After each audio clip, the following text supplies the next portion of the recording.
Hey, salut à tous et bienvenue dans cette nouvelle vidéo consacrée à Warframe. Aujourd'hui, qu'est-ce que l'on a au programme? Eh bien, on va s'attaquer à Limbo, Limbo en tant que Warframe. Donc, comme d'habitude, on va s'attaquer à une description générale, que ce soit statistique, polarité, comment on le drop. On verra le détail des compétences, mais vraiment en détail, hein, l'influence des modes, et les petites choses à savoir, les petites astuces à connaître sur ces compétences. Puis on va voir trois builds, un build débutant, un build expert et puis un build à thème. Alors Limbo, quelles sont ses stats? Donc on a de base 100 de vitalité pour 150 d'énergie. Ce sont des valeurs qui sont à peu près dans la moyenne. Il a quand même pas mal d'énergie au final. Une armure de 65 qui est dans la moyenne. Une capacité de bouclier de 75 qui est un petit peu en dessous de la moyenne. Un petit peu faible au final, une vitalité dans la moyenne et une capacité de bouclier un petit peu en dessous, ça donne quelque chose d'assez mitigé au final. Une vitesse de déplacement de 1, enfin de sprint de 1,15 pour une stamina de 100. Donc côté vitesse, il est quand même plus rapide que les autres Warframe. Ça, il n'y a pas de souci. Vous irez à bonne vitesse en courant. Côté polarité, Limbo arrive avec deux polarités en V. Alors des polarités en V, vous pouvez placer aisément des modes de durée et de puissance, et ce sont deux polarités qui sont vraiment très intéressantes dans le cadre de Limbo. Et une polarité concernant l'aura de... c'est une polarité entrée, donc utile pour tout ce qui est siphon d'énergie et projection corrosif. Là encore, on est assez bien. Donc les polarités sont plutôt intéressantes dans ce cas-là. Comment on a Limbo? Pour acquérir Limbo en faisant le théorème de Limbo, tout simplement.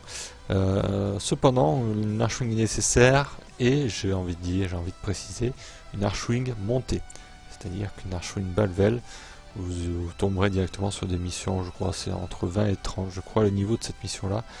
Donc il ne faut pas y aller tout seul déjà de 1. Et si vous souhaitez y aller tout seul, je vous suggère de vraiment monter votre Ashwing avant. Donc c'est une Warframe qui est quand même pas très facilement accessible, ça je le conçois, mais une Warframe qui est totalement intéressante. Donc avant d'aller plus loin dans le détail de ses compétences, on va un petit peu éclaircir ce qu'est le Rift de Limbo, parce que c'est vraiment la mécanique qui est au centre. On va répéter X fois Rift, toutes les compétences qu'on va voir juste après. Qu'est-ce que c'est que le Rift? C'est une dimension alternative. Ce n'est pas dimension réelle, ce n'est pas quelque chose de tout à fait différent, ce n'est pas de l'invisibilité. Je pense qu'on peut appeler ça assez facilement une dimension alternative. Lorsque vous êtes dans cette dimension alternative, vous régénérez 2 d'énergie par seconde, ce qui est une régène très confortable. Les ennemis subissent 300 dégâts d'impact à chaque transfert de dimension. Donc que l'on transfère vers le Rift ou vers la dimension réelle, il y aura 300 dégâts d'impact subis. Les dégâts qui sont de source ennemie ne traversent pas les dimensions, c'est-à-dire que vous pouvez vous balader dans le Rift entre les ennemis, vous ne subissez aucun dégât, aucun statut.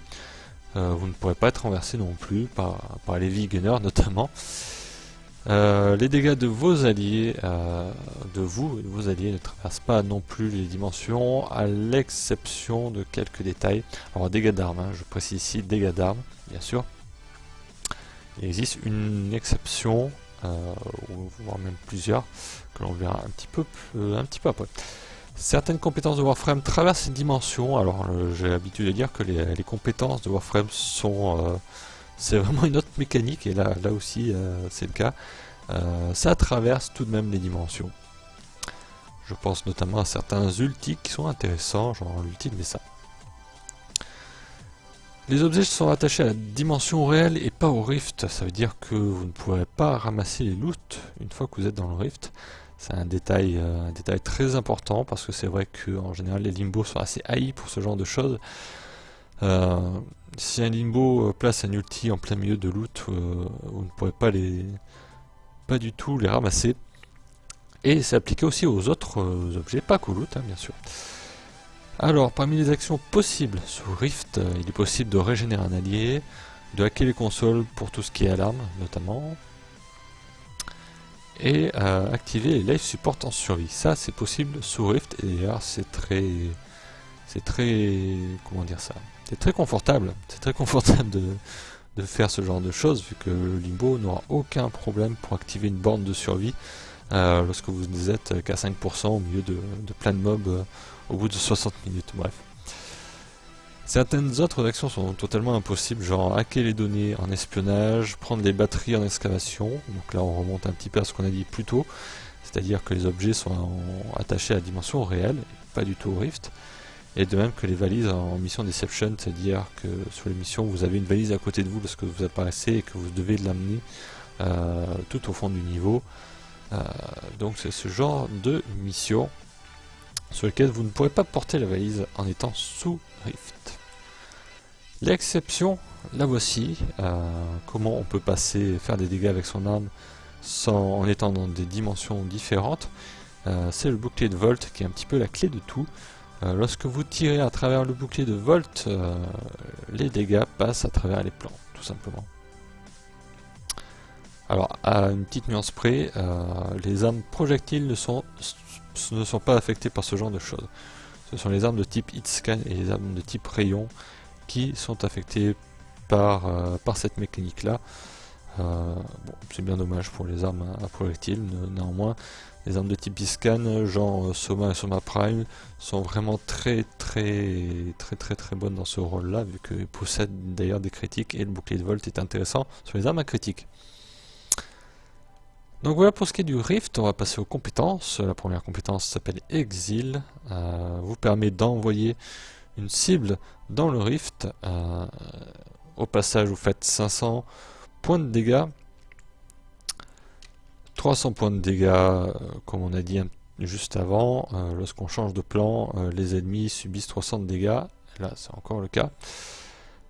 Ça dure 25 secondes, donc pendant 25 secondes, votre allié ou votre ennemi restera dans le Rift, et ça a une portée de 35 mètres, une portée qui est tout à fait convenable.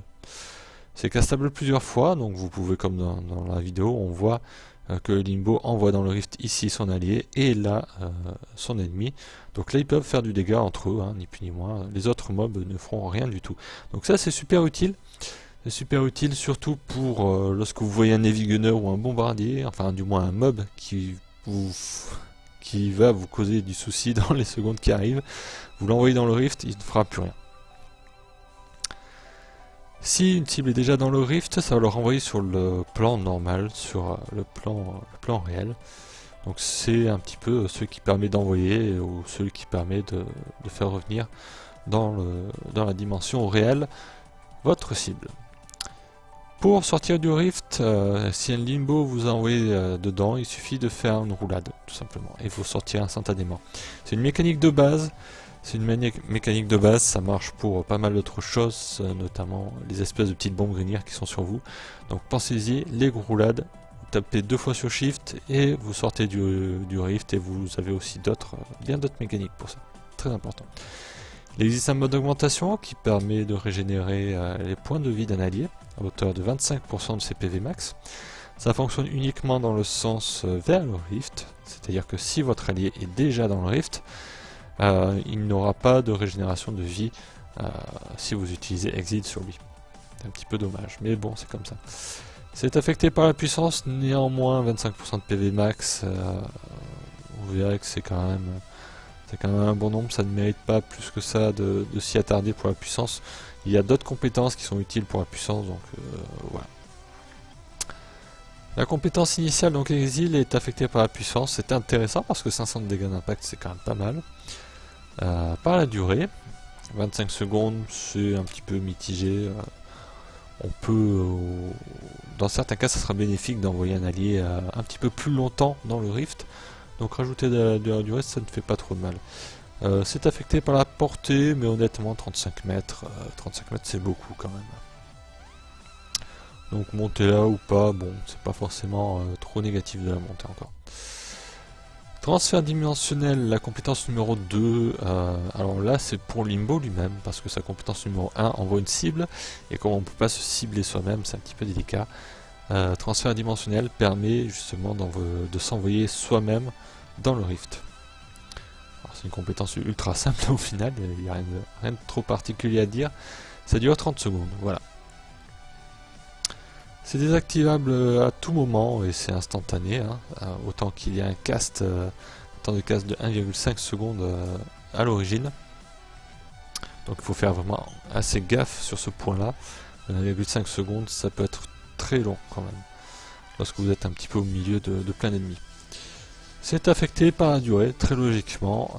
Ça devient intéressant de mettre de la durée pour atteindre jusqu'à 60 secondes, voire plus dans le Rift. C'est bien plus qu'une invisibilité de Loki par exemple. C'est pas tout à fait une vraie invisibilité, mais ça vous permet de passer à travers les dégâts pendant toute la durée de l'effet. Déferlement dimensionnel, alors ça c'est une augmentation de dégâts un petit peu particulière, vu que ce sont des dégâts d'armes, très important de savoir que ce sont des dégâts d'armes, et ça dure au total 25 secondes, et c'est appliqué uniquement dans le Rift.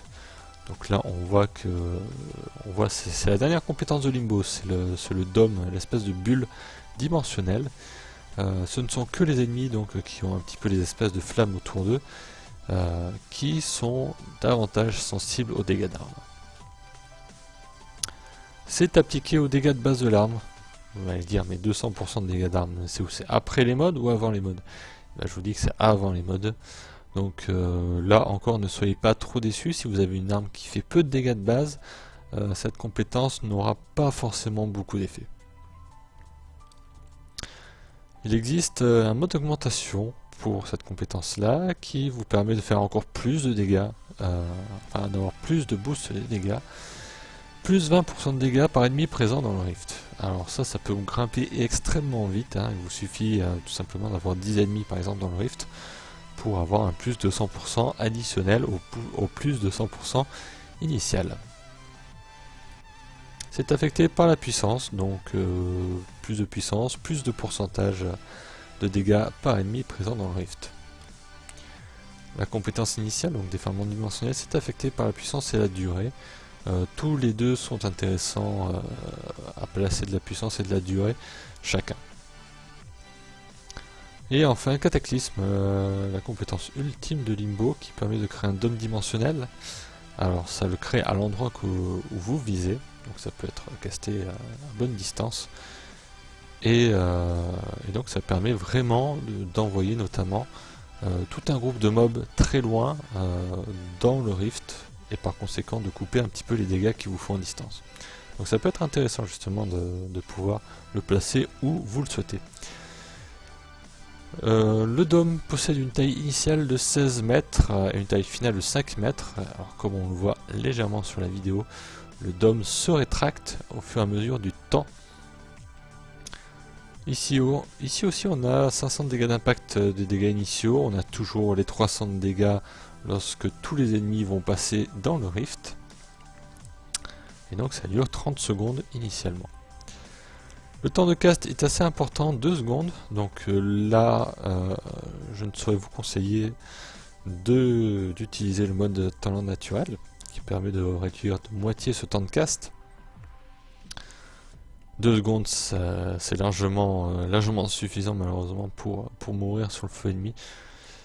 Et c'est désactivable à tout moment, c'est un changement qu'ils ont fait au fil du temps, c'est-à-dire que maintenant cette compétence là permet de la désactiver tout simplement parce que c'est vrai que beaucoup de joueurs avaient un petit peu râlé du fait de ne pas pouvoir justement récupérer les loots qui sont par terre.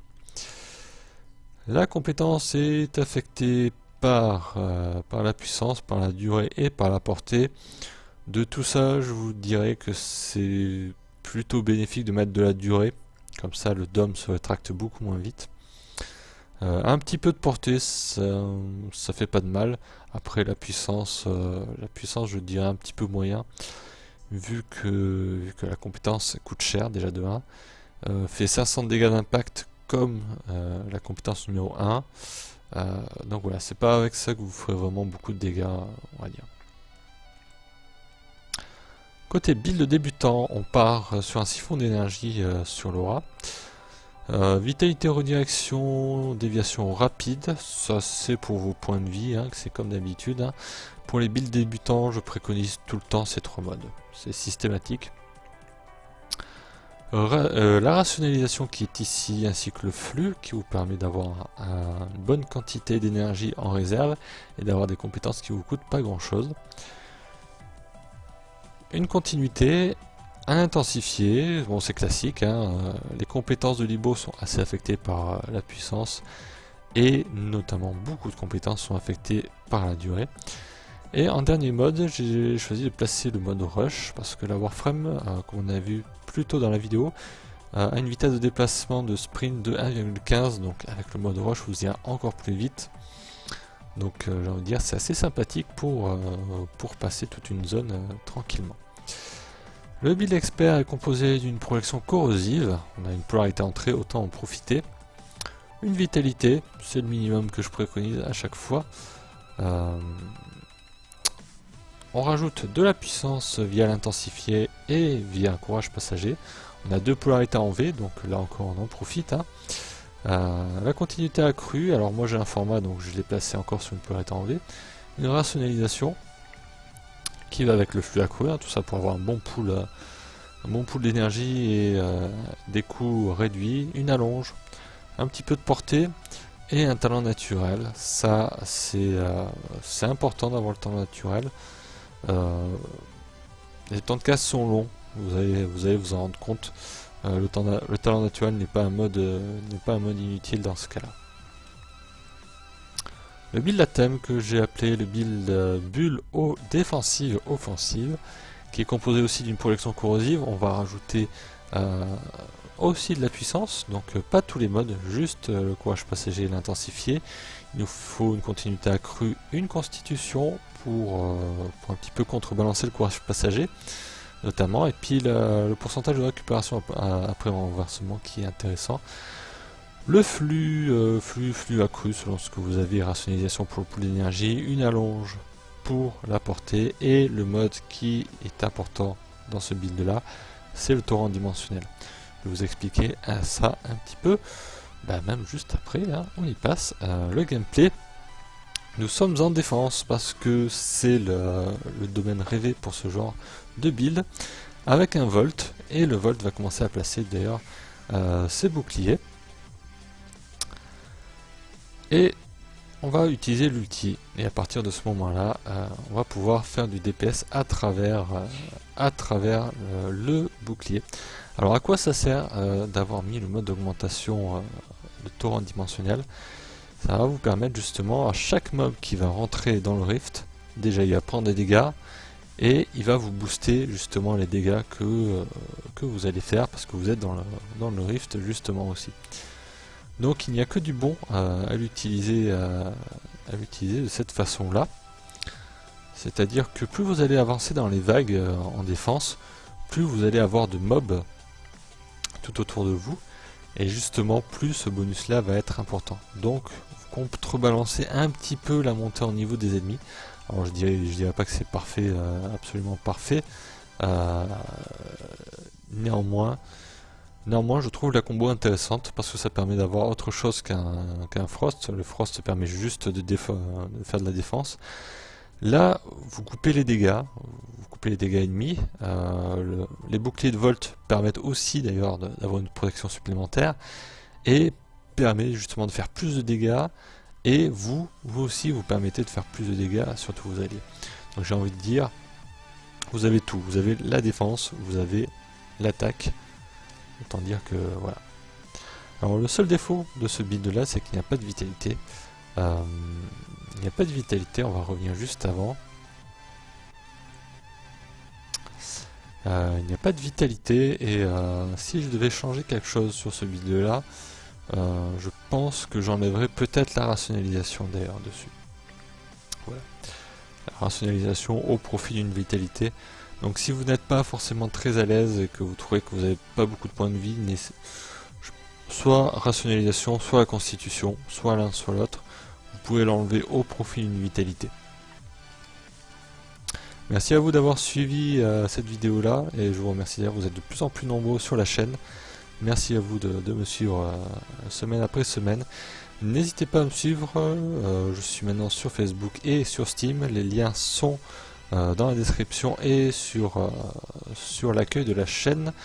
Et merci à Marty, à Sadmaor et à NeoWar de m'avoir accompagné sur cette T2Def et je vous donne rendez-vous pour de prochaines vidéos. Ciao.